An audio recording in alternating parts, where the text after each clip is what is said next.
Bonjour à tous, je suis Christelle Robert et je suis ravie d'être dans vos oreilles aujourd'hui. Alors, on va se poser une grande question ensemble là maintenant et on va surtout essayer d'y répondre. Est-ce qu'il vaut mieux améliorer ses qualités ou essayer de supprimer ses défauts? Autrement dit, est-ce que ça sert à quelque chose d'essayer d'améliorer ce qui ne va pas? Ou au contraire, est-ce que je ferais mieux de travailler ce que je fais bien pour le faire encore mieux? Alors cette question, beaucoup se la posent devant la glace le matin en se regardant. D'autres se la posent au travail quand il s'agit d'animer une équipe ou de mettre une bonne ambiance. Et tous sont tentés de faire un peu les deux. Allez, je vais faire un peu attention à mes défauts et je vais travailler ce que je fais bien et ce qui fait ma force.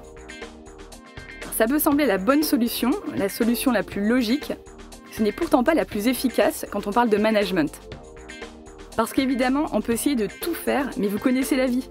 Il y a un moment, on se fatigue, on voit pas les résultats, et on range ses bonnes résolutions à côté de sa carte de club de sport, en se disant que décidément, il y a un moment où on va s'y mettre.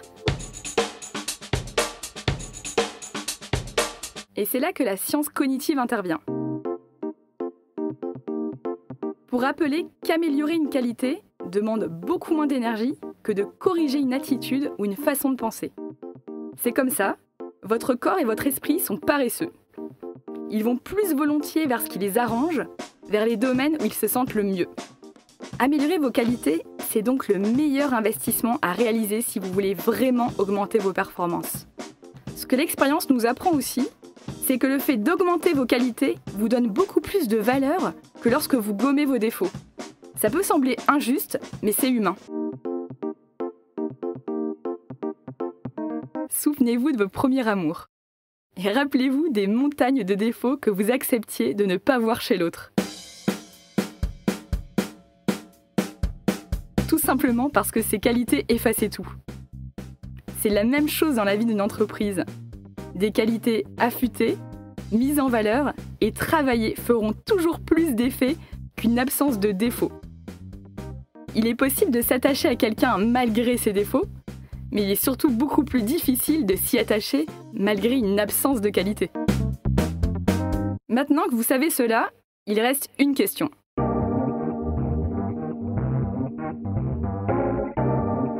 C'est quoi ces qualités que vous devriez travailler? Qu'est-ce qu'il y a chez vous qui mérite d'être creusé, révélé? Alors il y a plusieurs façons de le savoir. La meilleure, c'est peut-être de participer à un atelier des talents comme on organise par exemple Elio. Dans ces ateliers, il ne s'agit pas de mettre dans une balance ce que vous avez de bien et de moins bien. Il s'agit surtout d'identifier ce qui fait votre force pour vous et surtout pour les autres, et de trouver une façon d'exploiter ce potentiel. Alors ça peut prendre une journée, parfois deux, le temps d'identifier ce que les autres apprécient chez vous, ce que votre personnalité a d'unique, et de quelle façon vous pouvez renforcer cette différence. Imaginons quelqu'un qui a pour gros défaut de ne pas savoir se décider, et qui a pour qualité de toujours vouloir faire mieux. Alors à votre avis, quelle est la meilleure option pour qu'il s'améliore?